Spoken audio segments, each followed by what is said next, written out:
All right, so from here, what's great about this is once you have the information filled in, all you would do is you would highlight the entire frequency table, all the information you have, including the categories, right? Including your explanatory and response variables. Make sure that those are highlighted, because then when you create the graph can be automatically labeled, all right?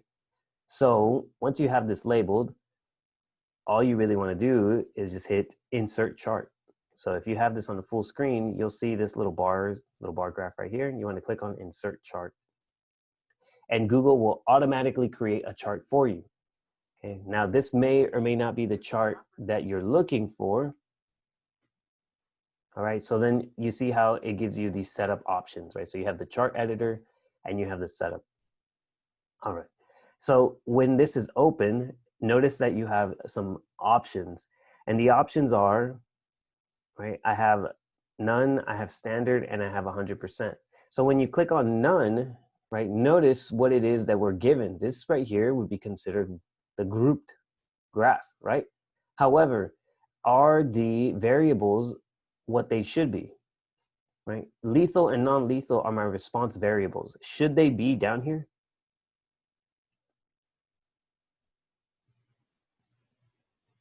What should be down here instead?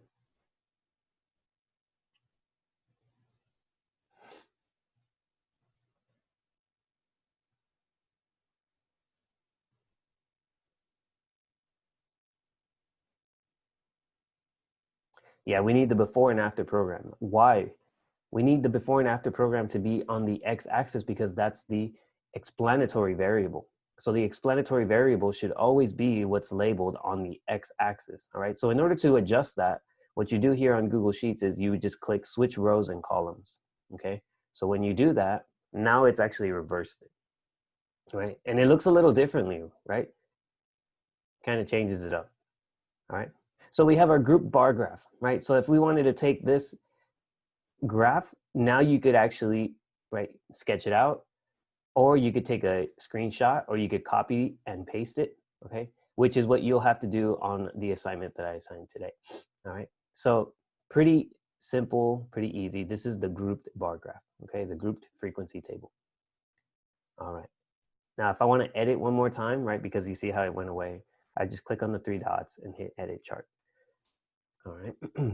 All right, so we have, that would be the first one, right? So we switch our rows and columns so that we have before and after program labeled on the x-axis. It split up the blue and the red as the response variable. All right, so now, let me go to,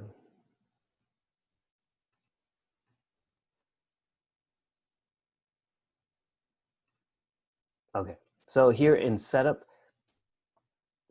right here, you should see the option now for stacking, right? So if we want to do standard, the standard stacking will give us the stacked frequency table, right? You can see here in the after program that we have a total of 50 attacks, right? And then it splits them up in the kind of horizontally as your lethal and your non-lethal, right? And then the same thing in the before program. You can see how we only had 12 attacks in total, right? 2 of those were in the blue, and then the 10 were in the red, okay? And that would be your stacked frequency table, right? So once again, here you could just take a screenshot, copy it, and paste it into your document.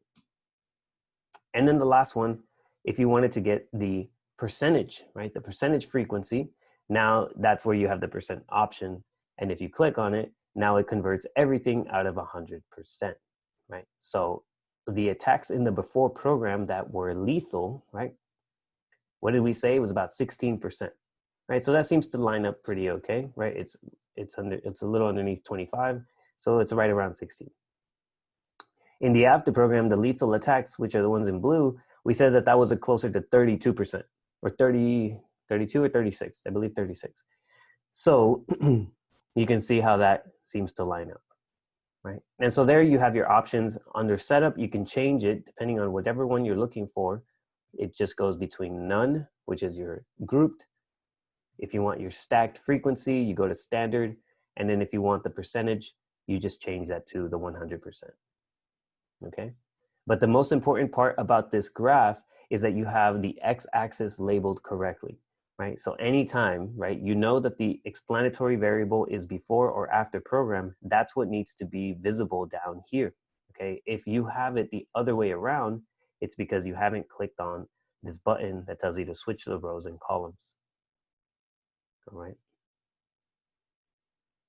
And then everything else is editable. So if you wanted to change what this says, right, in this case, because this is what we're looking at here is the percentage, the stacked bar graph as a percent, you could edit this and just change the name as stacked bar graph.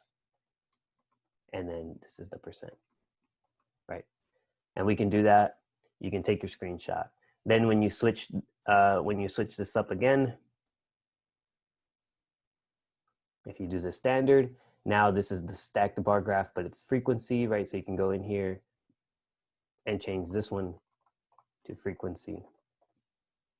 Take your screenshot, paste it, right? And then the last one, if you do now, you go to none, this would be the grouped bar graph, but it's still frequency. So instead of a stacked, you would just change this to grouped, right? So there are the three different options, and that's how you would create them, right? So instead of having to do this by hand, you have a pretty effective system where you can create a bar graph, whether it's a frequency, whether it's a percentage graph, you have them all available to you. And in the case that you need to, you know, for the assignment that I'm asking you to do this for, you can do it like this. You don't need to draw it by hand. Okay. So if you do want to sketch it out by hand in your notes, right, feel free to do that, or just kind of keep this link available to you so that you can always go back and do it that way. All right. So I think it's much more effective to have your graphs through Google Sheets than to draw them by hand, right? And it takes less time. Okay. Any questions on what we just saw, what we just learned?